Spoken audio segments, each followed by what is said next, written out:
Bismillahirrahmanirrahim. Alhamdulillah. Wassalatu wassalamu ala rasulillah wa ala alihi wa sahbihi wa man tabi'ahu wa wala. Subhanaka la ilma lana illa ma 'allamtana innaka antal alimul hakim. Rabbi shrah li sadri wa yassir li amri wahlul 'uqdatam min lisani yafqahu qawli. Assalamualaikum warahmatullahi wabarakatuh. Para jamaah yang dikasihi sekalian, pertama-tama sekali marilah kita sama-sama memanjatkan kesyukuran kehadrat Ilahi kerana kita dipertemukan sekali lagi dengan bulan yang penuh barakah ini. Bulan mulia yang diturunkan di dalamnya kitab suci Al-Quran. Bulan yang dijanjikan dengan kepelbagaian. Bulan yang di dalamnya terdapat bermacam-macam anugerah yang patut kita sama-sama berusaha untuk mendapatkannya. Kita berada pada hari-hari awal bulan Ramadan tahun ini. Walaupun saya yakin ramai di antara kita yang merasakan bahawa Ramadan tahun ini berbeza daripada Ramadan yang sebelumnya kerana kita sedang diuji dengan ujian yang berbeza pada tahun ini. Namun janganlah ia dijadikan sebagai satu yang boleh menjejas semangat Ramadan kita. Walaupun kita berada dalam keadaan yang berbeza, namun kita masih mampu melaksanakan dengan penuh keinsafan, penuh pengharapan dalam bulan yang mulia ini. Maka saya ingin mengajak sama-sama untuk kita pada hari ini merenungkan beberapa perkara agar kita dapat lebih mengenali diri kita. Di mana kadang-kala bercakap ni, contohnya saya ni sedang menyampaikan terlalu mudah jika dibandingkan apabila kita melaksanakan perkara tersebut. Bererti kadang-kala kita ini jika tidak diuji, kita dapat melakukannya dan kita dapat berkata begini dan begitu. Sebaliknya apabila ujian itu menimpa diri seseorang itu, di situlah baru kita tahu di mana sebenarnya kemampuan kita. Ada orang merasakan dirinya baik, ada orang merasakan dirinya lemah, ada orang merasakan dirinya kuat, ada orang merasakan dirinya tidak begitu kuat dan seterusnya. Dan bagaimana kita dapat menilainya sekiranya kita tidak diuji oleh Allah Subhanahu Wa Taala.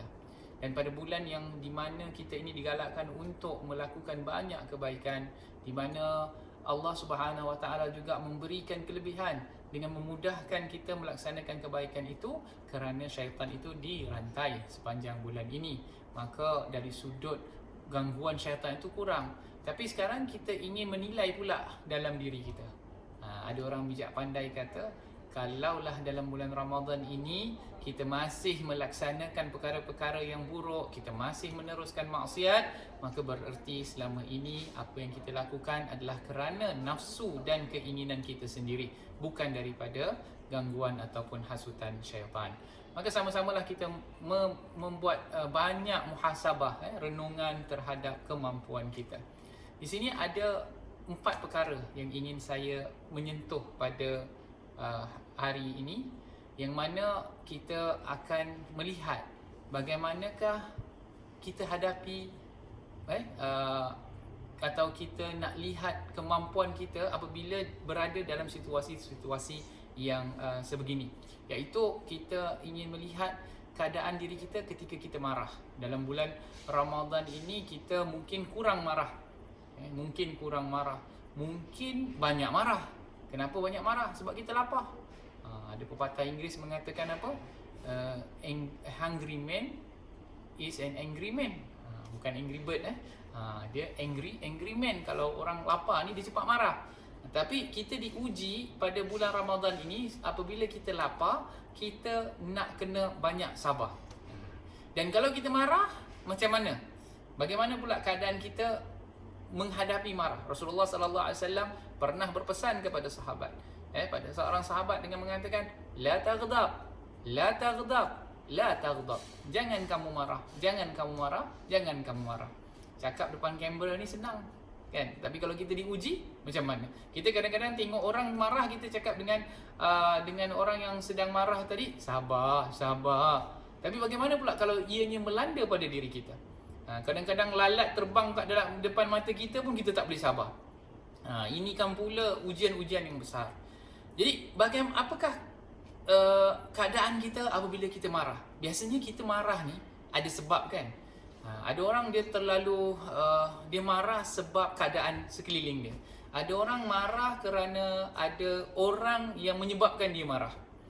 Kalau kita marah, kita mungkin buat reaksi sesuatu. Contohnya kalau ada orang kacau kita ataupun ganggu kita, bagaimana kita menghadapi keadaan tersebut? Adakah kita ingin membalas dengan dengan balasan yang sama, atau kita akan bersabar? Ini antara perkara yang akan dibincangkan pada hari ini. Kerana apa? Dalam kehidupan kita ini, Allah tidak akan sekadar memberikan kita sesuatu itu begitu saja, tapi Allah tetap akan menguji. Seperti mana yang Allah sendiri janjikan dalam Al-Quran, di dalam surah Ankabut, di mana Allah Subhanahu wa taala berfirman, ahasiban nasu an yutraku an yaqulu amanna wa hum la yuftanun. Yang bermaksud, patutkah manusia itu menyangka mereka akan dibiarkan dengan hanya berkata kami telah beriman, sedangkan mereka tidak diuji dengan sesuatu cubaan? Berarti apa? Allah dah katakan, jangan kita take things for granted. Jangan ingat saya ini orang beriman, maka saya dah jadi orang yang kebal, tak akan diuji oleh apa-apa. Kalau Allah nak turunkan ujian, dia tidak akan memberikan apa-apa kecuali semua yang berada di sekelilingnya akan terkena. Seperti ujian yang kita sedang hadapi, ini sedang dihadapi oleh seluruh dunia. Maka tidak ada terlepas daripada ujian tersebut, yang mana Allah Subhanahu wa taala hantar untuk kita banyak bersabar. Kita berada, kena duduk rumah pun kadang-kadang boleh jadi tak sabar, boleh marah dan sebagainya. Dan macam-macam mungkin bermain di kepala kita. Kita marah dengan pihak ini, kita marah dengan pihak itu, kita tidak puas hati dengan pihak ini, kita tidak puas hati dengan pihak itu. Semua itu kita kena kawal. Saya cakap memang cakaplah juga, tapi kita kena sedarkan diri kita, jangan kita marah. Tengok pada sudut yang lebih positif pula. Ini yang Allah Subhanahu wa taala ingin kita mungkin ingin ajarkan kepada kita, supaya kita dapat mengawal diri kita, terutama dalam bulan Ramadan ini. Kalau banyak sangat marah, nanti jadi sia-sia pula puasa kita. Jadi sedang kita berada di rumah, kita uji diri kita. Kadang-kadang kita ni cepat marah dengan anak-anak, cepat marah dengan pasangan atau isteri kita. Kadang-kadang kita cepat marah dengan pembantu kita. Cuba kita nilai pada bulan yang penuh mulia ini supaya kita tidak banyak marah. Kerana apa? Kalau kita katakan kita ni gagah, Rasulullah sallallahu alaihi wasallam ada pernah bersabda yang menyatakan bahawa orang yang paling gagah bukan orang yang kuat bergusti atau gusti, bukan orang yang kuat wrestling, tapi orang yang paling gagah ialah orang yang boleh kawal marah dia. Kadang-kadang sebab tu kalau kita ni memang cakapnya lembut, senyum, cuba kena marah, cuba kena sesuatu yang boleh menimbulkan kemarahan. Kalau kena apa? Kena uji dengan sampaikan darah up lah katakan. Macam mana kita nak menghadapi situasi tersebut? Kerana orang yang paling gagah adalah orang yang boleh kawal marahnya.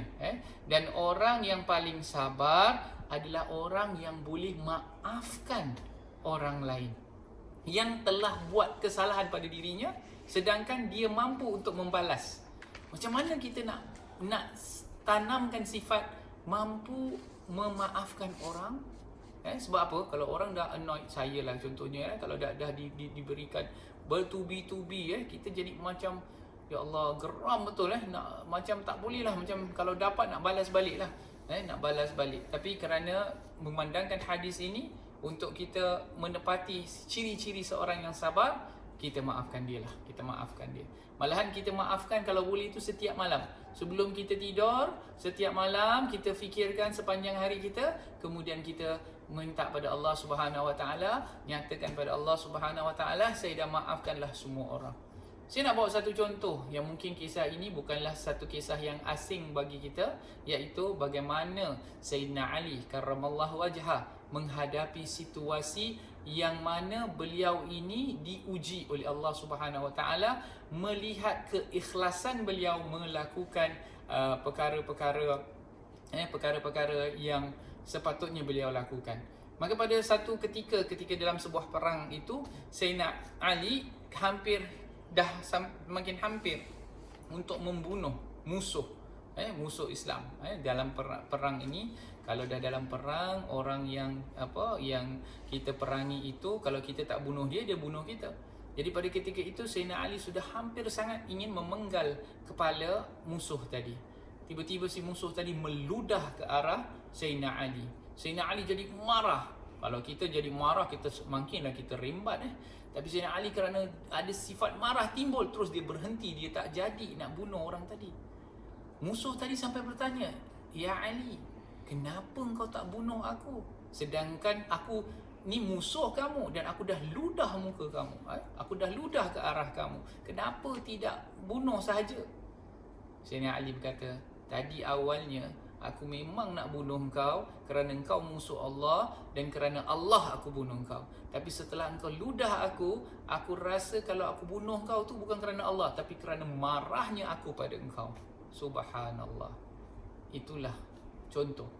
Tidak melakukan satu perkara kerana kehendak nafsu. Melakukan apa saja kerana Allah Subhanahu Wa Taala. Hanya dia berkata sedemikian, apakah kesannya? Allah Subhanahu Wa Taala turunkan hidayah kepada orang yang tadinya menjadi musuh, lalu serta-merta beliau mengucapkan asyhadu an la ilaha illallah wa asyhadu anna Muhammadar Rasulullah, terus masuk Islam. Itu adalah kesan dapat kawal marah, dapat maafkan orang yang mungkin merupakan musuh kita. Jadi bulan Ramadan ini bulan yang kita maafkan. Jangan tunggu Syawal, jangan tunggu nanti hari raya orang datang minta maaf baru kita nak maafkan. Itu budaya.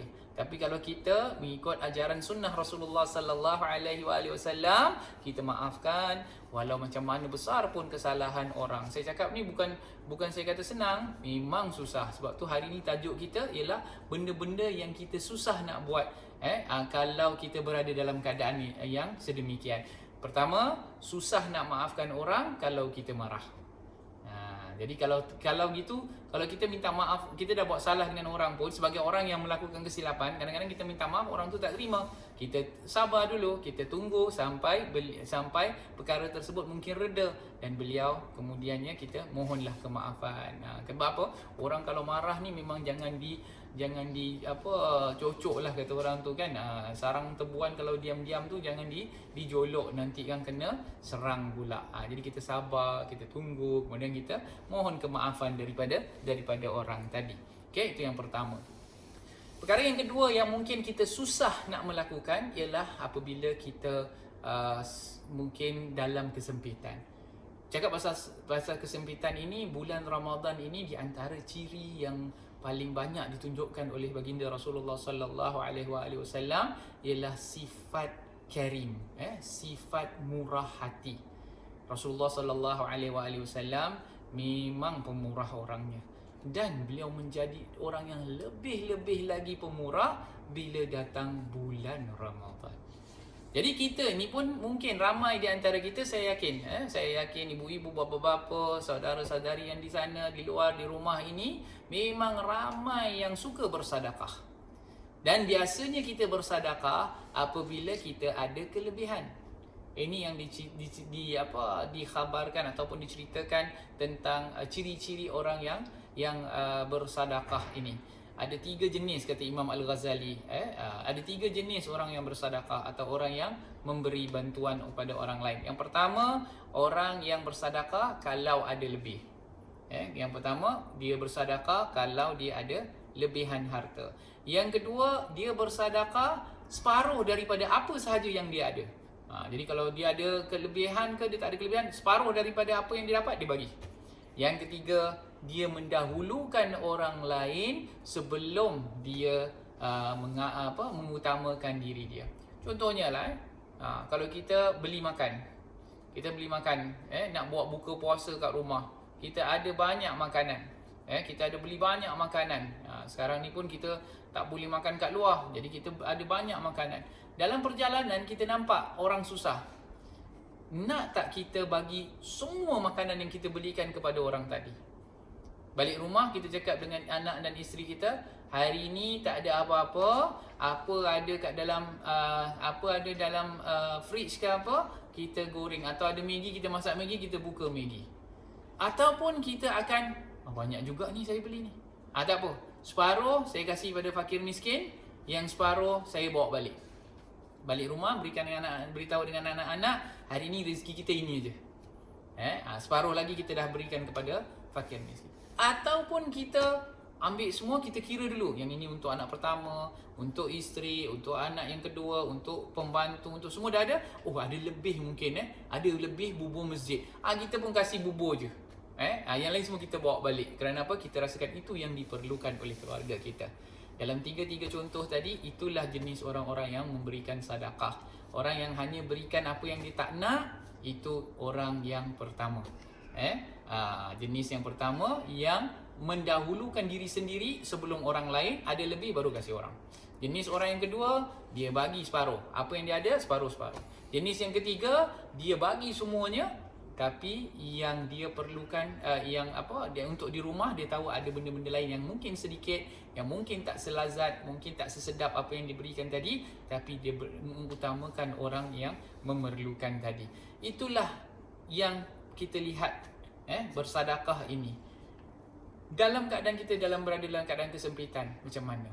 Sekarang ini mungkin ada teman-teman kita yang sedang diuji oleh Allah Subhanahu Wa Taala dengan diberhentikan kerja. Kita diuji oleh Allah Subhanahu Wa Taala dengan dipotong gaji kita. Macam mana kita nak menghadapi situasi yang sedemikian? Ramai yang affected, ramai yang terkesan dengan keadaan yang sedemikian. Adakah kerana kita ini kekurangan, maka kita tidak patut memberikan sesuatu kepada orang lain? Ini tidak diajarkan. Tapi ini perkara yang susah. Ini betul-betul menguji diri kita. Masih tak kita masih mampu bagi orang sedangkan kita dalam kepayahan? Rasulullah sallallahu alaihi wasallam tunjukkan contoh, apa yang dia boleh bagi, dia bagi pada semua orang. Begitu juga diikuti oleh anak cucu baginda Rasulullah sallallahu alaihi wasallam, keturunan baginda Rasulullah sallallahu alaihi wasallam. Mereka ini terkenal dengan sifat pemurah seperti mana yang ditunjukkan oleh baginda Rasulullah sallallahu alaihi wasallam. Dan mereka yakin kalau kita bersedekah, kita tak akan miskin. Malahan kita akan dapat balik dengan berlipat kali ganda. Malahan mungkin dengan kita bersedekah itu, kita akan dapat keuntungan-keuntungan yang lain juga. Jangan kita hanya fikirkan saya derma $1, saya tunggu $10 masuk. Kita bersedekah, mungkin kita bersedekah $1, tapi Allah selamatkan kita daripada terkena sebarang macam penyakit, wabak dan sebagainya. Itu pun namanya rezeki juga, kan? Begitulah keadaan orang yang bersedekah ketika dalam kesempitan. Jadi hari ini saya ingin mengajak saudara-saudara, tuan-tuan, puan-puan yang berada di rumah itu, apa yang kita ada sedikit, kita sedekahkan. Tak kisahlah kita nak jadi golongan jenis yang pertama, kedua atau ketiga, sekurang-kurangnya kita telah pun bersedekah. Terutama pada bulan Ramadan ini, kita banyakkan, walaupun kita berada dalam keadaan kepayahan, jangan kita lupa ada orang yang lebih memerlukan daripada kita, dan insya-Allah kita tak akan miskin. Kemudian perkara yang ketiga yang kita ingin amalkan sepanjang bulan Ramadan ini juga dalam menguji diri kita, ialah bagaimana kondisi keadaan takwa kita kepada Allah Subhanahu Wa Taala.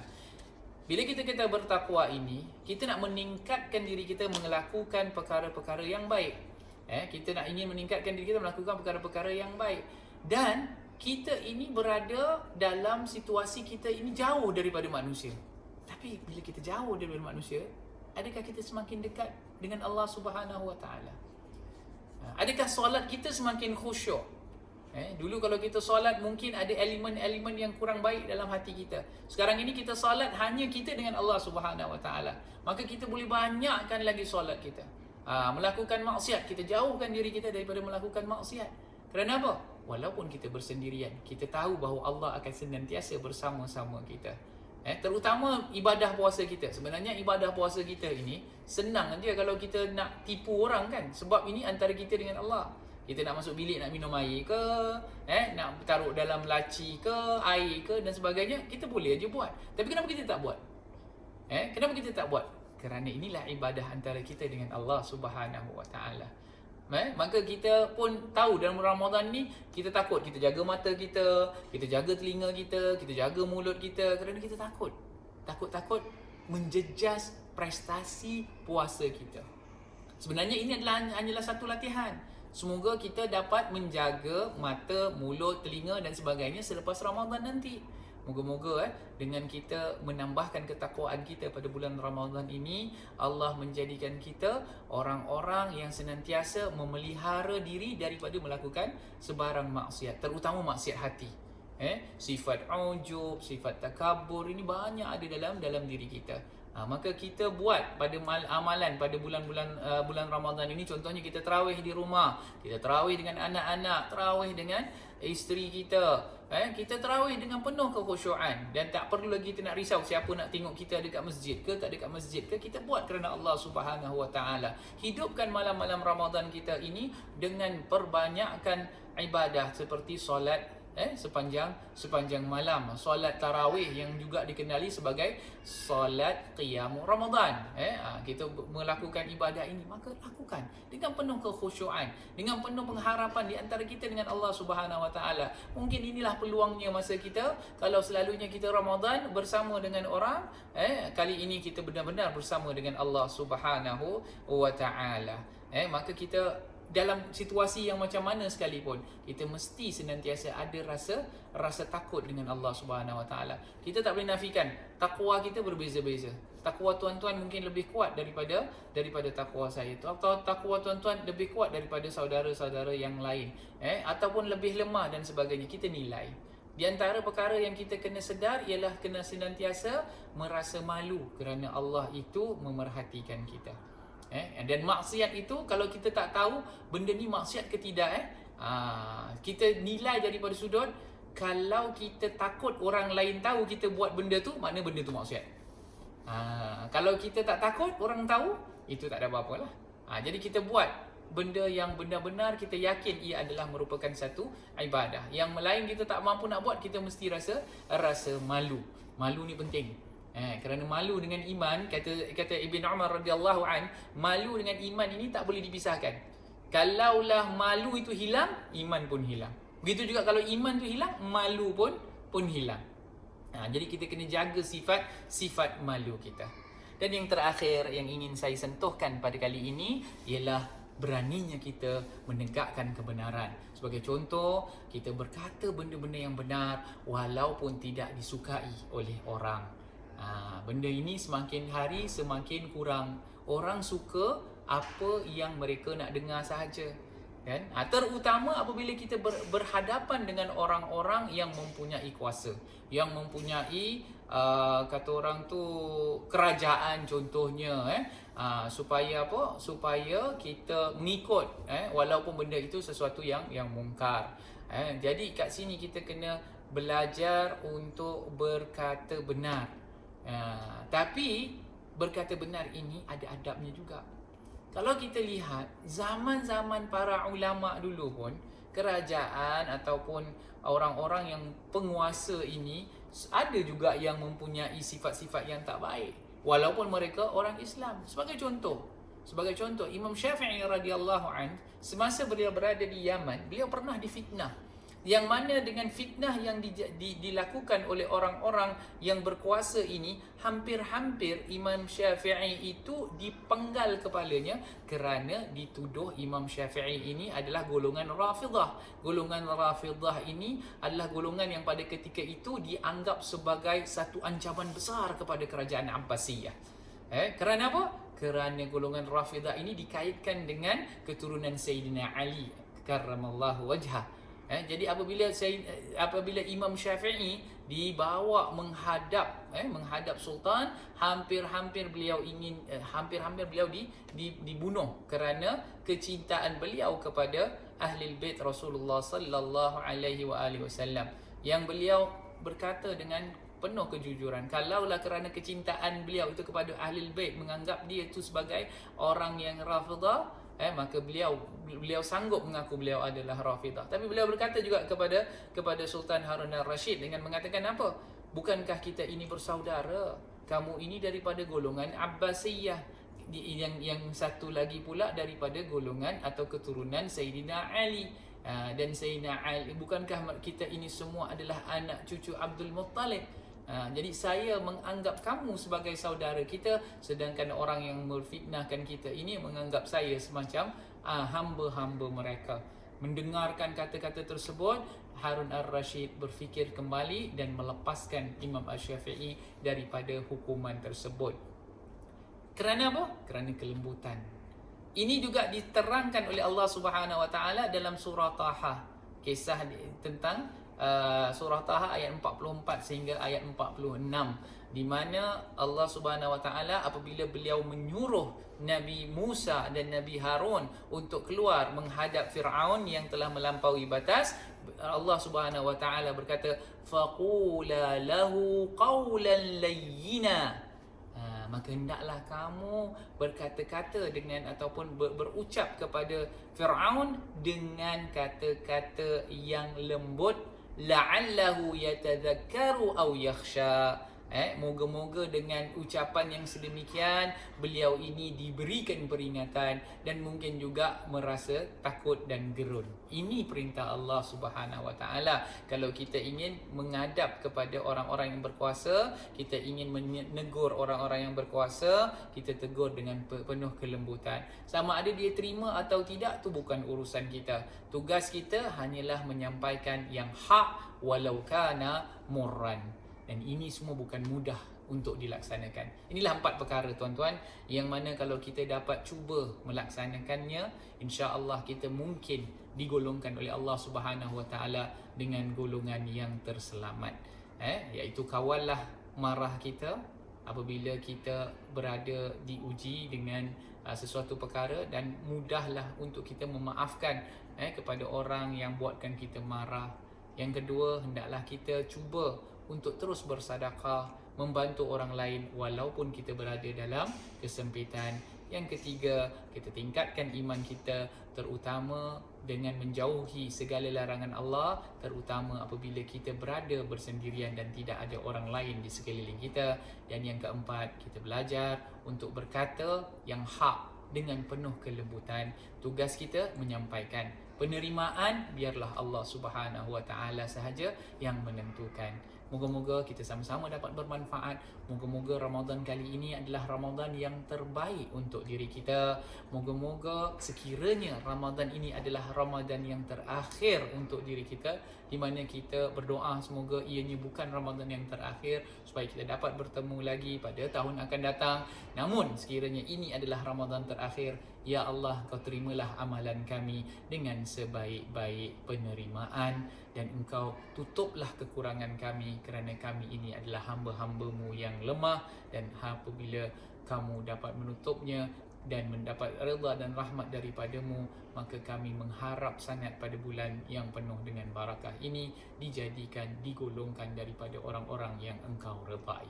Maka dengan itu, saya mohon maaf sekiranya sepanjang penyampaian sebentar tadi, perkongsian ini ada kesilapan daripada sudut saya yang disampaikan, dan moga-moga ada manfaat untuk mereka yang mendengarnya. Wabillahi taufiq wal hidayah, wabirridha wal inayah. Wassalamualaikum warahmatullahi wabarakatuh. Wal afu minkum.